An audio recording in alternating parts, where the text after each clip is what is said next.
Hello ಪಾಪ, mummy ಇಲ್ವಾ? ಇಲ್ಲ, ಏನಾಯ್ತು? ಇಲ್ಲಿ ಇಟ್ ಕಲ್ಸಕ್ಕೆ ಹೇಳ್ತಿದ್ರು, ಆದ್ರೆ ನಂಗೆ ಬರೋದೇ ಇಲ್ಲ. ಹೌದಾ? ನಿಮ್ಮ ಮಮ್ಮಿ ಇಲ್ಲ? ಸರಿ, ಟೆನ್ಷನ್ ತಗೋಬೇಡ, ನಾನು ಹೆಂಗೆ ಹೇಳ್ತೀನಿ ಹಂಗೆ ಮಾಡು. ಸರಿ. ಮೊದಲು ಸ್ವಲ್ಪ ಹಿಟ್ಟಾಕು ಎಲ್ಲಿ? ನಿನ್ ತಲೆ ಮೇಲೆ. ಅದಕ್ಕೆ ಹೇಳ್ತಾ ಇದ್ದೆ ಸ್ವಲ್ಪ ಕಲ್ತ್ಕೊ ಅಂತ. ಕೇಳಿದ್ಯಾ? ಇಲ್ಲ, ಗೊತ್ತು ಗೊತ್ತು ಗೊತ್ತು ಗೊತ್ತು. ಈಗ ಸ್ವಲ್ಪ ನೀರು ಹಾಕು. ಎಲ್ಲಿ? ಅಯ್ಯೋ ದೇವ್ರೆ, ಆ ಹಿಟ್ಟಿಗೆ ಹಾಕು. ಓಕೆ. Amazing.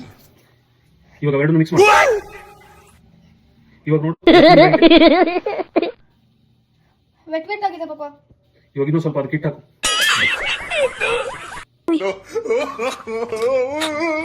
ಇವಾಗ ಮಿಕ್ಸ್ ಮಾಡಿ ಹೇಳು ಹೆಂಗೈತೆ? ಸ್ವಲ್ಪ ಜಾಸ್ತಿ ಡ್ರೈ ಆಗೋಗಿದೆ. ಸರಿ, ಇವಾಗ ಇನ್ನೂ ಸ್ವಲ್ಪ ನೀರು ಹಾಕು. ಸ್ವಲ್ಪ ಕೈಯಲ್ಲಿ ಹಾಕು, ಅದೆಲ್ಲ ಹಾಕೋಬೇಡ, ಜಾಸ್ತಿ ಆಗ್ಬಿಡುತ್ತೆ. ಇವಾಗ ಎಲ್ಲ ಕಬ್ಬು ಒಂದು ಕಡೆ ಹಾಕಿ ಕಳಿಸು, ಮಿಕ್ಸ್ ಮಾಡು.